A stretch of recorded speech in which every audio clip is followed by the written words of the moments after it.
तो बच्चों, राजा दशरथ थे ना, वो बहुत यशस्वी राजा थे। उन्हें किसी चीज़ की कोई कमी नहीं थी और सब कुछ बहुत अच्छा चल रहा था। लेकिन एक बोलते हैं कि मन में एक छोटा-सा दुःख था, क्योंकि अब जो राजा दशरथ थे, अब उनकी उम्र बढ़ती जा रही थी और उनकी 3 रानियाँ थीं, कौशल्या, सुमित्रा और कैकेयी। लेकिन अभी तक किसी भी रानी को कोई पुत्र नहीं था और ये जो दुःख था, ये राजा के लिए बहुत बड़ा दुःख था। उन्होंने बहुत सोच विचार के बाद मुनि वशिष्ठ से इस बारे में चर्चा की। तो मुनि वशिष्ठ ने उनसे कहा पुत्रेष्ठ यज्ञ करवाने के लिए, जिसके इस यज्ञ को जब किया जाता है तो उन्हें पुत्र की प्राप्ति होती है।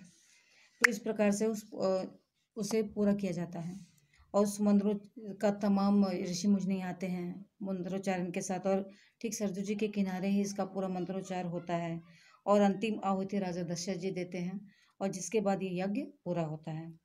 और उसी के बाद फिर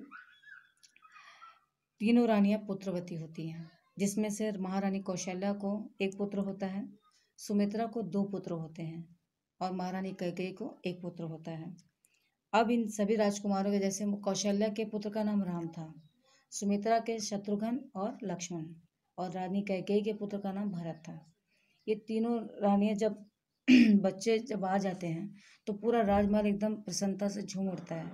सारे नगर में शहनाई बजने लगती है, लोग उत्सव मनाने लगते हैं और धीरे धीरे वो क्या होता है, फिर धीरे धीरे राजकुमार लोग बड़े होने लगते हैं और बड़े होते हैं तो वो इतने सुंदर होते हैं, इतने मतलब इतने मनमोहक उनका चेहरा होता है कि जो उन्हें देखता ही रह जाता था। इसी प्रकार से और इन सभी भाइयों में आपस में बहुत प्रेम था, लेकिन ज़्यादातर राम के साथ लक्ष्मण जी रहा करते थे और भरत के साथ शत्रुघ्न। तो इन लोगों का एक जोड़ा सा बन चुका था। आज भी जब हम नाम लेते हैं तो राम लक्ष्मण ये नाम लिया जाता है ना। तो इसी प्रकार से फिर बड़े होने पर राजकुमारों को शिक्षा दीक्षा के लिए भेज दिया गया। इसके बाद उन्होंने कुशल विद्या में बहुत अच्छे से ज्ञान अर्जित किए। काफ़ी जल्दी उन्होंने हर एक चीज़ को बखूबी सीख लिया और सीखने के बाद वो लोग फिर आ गए अपने अयोध्या नगरी। लेकिन ये है कि राम में कुछ खूबियाँ ऐसी थी बच्चों की, जैसे उनके मानवीय गुण, उनकी न्यायप्रियता, शालीनता, विवेक, इन सभी चीज़ के लिए राम थोड़े अलग थे और इसी नाते से वो दशरथ को बहुत प्रिय भी थे। राजा दशरथ को सबसे ज़्यादा प्रिय राम ही थे। अब राजा दशरथ जब राजकुमार लोग बड़े होने लगे तो उनके विवाह की भी चिंता होने लगी कि अब सभी राजकुमार बड़े हो रहे हैं तो विवाह भी होना चाहिए। तो वो सभी कि पुत्रवधि कहाँ कहाँ से आए, कैसी हो, ये सारी बातें भी वो लोग सोच ही रहे रहते हैं। तो इसी प्रकार फिर वो ऐसे अपने दो मंत्रणा करते हैं, फिर मुनि वशिष्ठ के साथ बैठते हैं, उनसे भी चर्चा होती है कि कैसे क्या किया जाए। यही सारी मंत्रणा होती रहती है, वो लोग सोचते ही रहते हैं कि क्या किया जाए, कैसे किया जाए। तभी एक सैनिक आके बोलता है कि महाराज महाराज, राजा महर्षि विश्वामित्र आए हैं। अब महाराज दशरथ अपने स्थान से उठकर राज्य दरवाजे पे जाते हैं, उनकी आवभगत करते हैं, उन्हें अंदर ले आते हैं और उनकी सेवा सत्कार के बाद उनसे पूछते हैं कि बताइए मुनि वशिष्ठ, क्या कारण है, आपकी जो आज्ञा होगी उसे पूरा किया जाएगा। तब मुनि वशिष्ठ बताते हैं कि मैं एक यज्ञ कर रहा हूँ और उस यज्ञ के लिए मुझे राम की आवश्यकता है। ये सुनते ही राजा दशरथ एकदम असमंजस में पड़ जाते हैं, बहुत दुखी होते हैं, क्योंकि वो अपने पुत्र से दूर नहीं हटना चाहते थे। अपने राम को बहुत प्यार करते थे और पुत्र का वियोग वो बर्दाश्त नहीं कर सकते थे। अब वो बहुत दुविधा में पड़ गए कि क्या करूं, कैसे करूं। वो बार बार बेहोश हो जाते हैं, उन्हें होश ही नहीं आता, फिर उन्हें होश में लाता। अब मुनि वशिष्ठ भी कुछ कह नहीं पा रहे थे, क्या करें। अब महर्षि विश्वामित्र के सामने मुनि वशिष्ठ क्या कहें, जबकि मुनि वशिष्ठ पहले भी राजा थे। राजा होने के बाद फिर वो सन्यासी बने, तो अब उन्होंने जब सन्यास ले लिया है तो वो खुद से अपनी सुरक्षा तो कर नहीं सकते।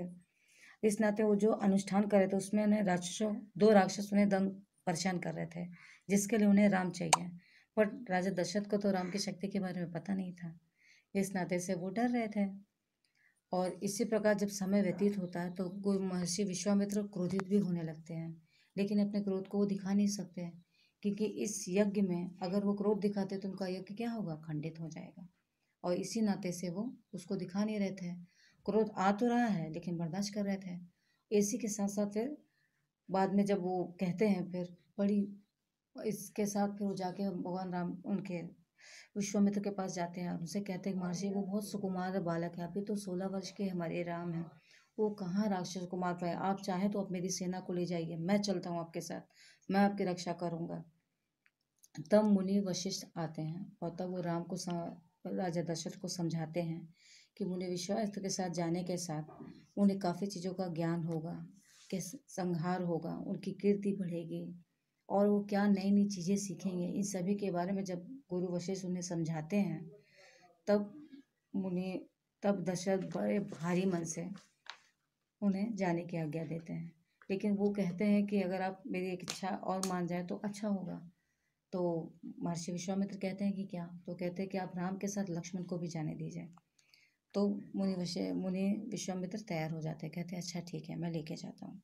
और इसके साथ फिर वो लोग जाने की तैयारी करते हैं। फिर सभी रानियों को कहा जाता है, कौशल्या को बताया जाता है। महारानी कौशल्या को पता लगता है कि अब राम जा रहे हैं।